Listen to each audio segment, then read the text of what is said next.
भगत सिंह मातृभूमि पर निज जीवन को उत्सर्ग करिथिबा भगत सिंह 28 सेप्टेम्बर 1907 रे पंजाब रो लालपुर रे जन्मग्रहण करथिले।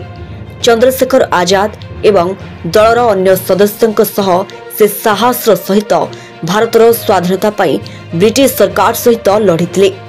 भगवत सिंह का स्लोगान इनक्लब जिंदाबाद बहु प्रसिद्ध। देशवासी मध्य जोश भरिबा नै ए स्लोगान भलो काम करिथिला।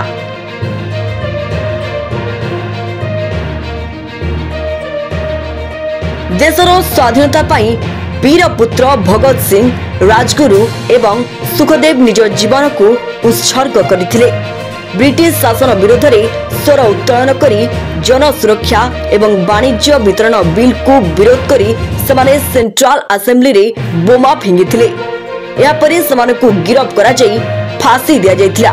मार्च 23 तारीख सेही दिन थिला जेतेबेले ब्रिटिश सरकार देशर ए तीन वीरन को फांसी देथिले।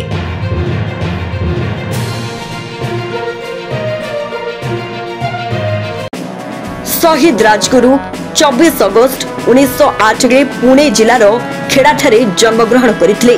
राजगुरु शिवाजी गुइंदा शैलीर प्रशंसक हेबा सहित लोकमान्य बाल गंगाधर तिलक चिंताधारा द्वारा प्रभावित मध्य होइतिले।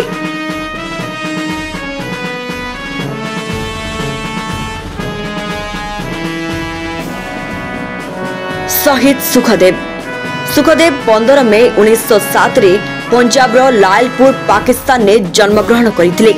भगत सिंह एवं सुखदेव को परिवार परस्पर पाखापाखि रहउथिले। एने ए दुई हीरो मध्य गभीर बंधुता रहितिला। केवल एतिक नुहे उभय लाहौर नेशनल कॉलेज छात्र मध्य थिले।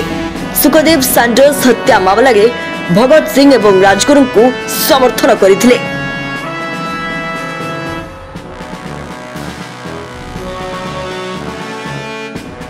1931 मसीह आज दिन में तीन स्वाधीनता विप्लवी भगत सिंह सुखदेव एवं राजगुरु को फांसी दिया जायथिला।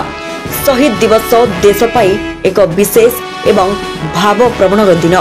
मार्च 23 रे भारतर संतान शहीद भगत सिंह सुखदेव एवं राजगुरु देश पाई हसी हसी मृत्युदंड को ग्रहण करिनेथिले।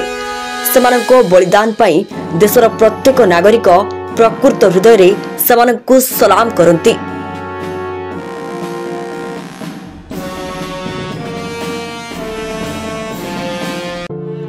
शहीद मानकु सम्मानित करिबा एवं देश पई समानको बलिदान को स्मरण करिबा पई प्रति वर्ष भारत रे शहीद दिवस पालन करा जाय। एही दिन भारतर गर्व सम्मान एवं स्वाधीनता पई बलिदान देथिबा भगत सिंह एवं तांको साथी राजगुरु और सुखदेव को श्रद्धांजलि अर्पण करा जाय।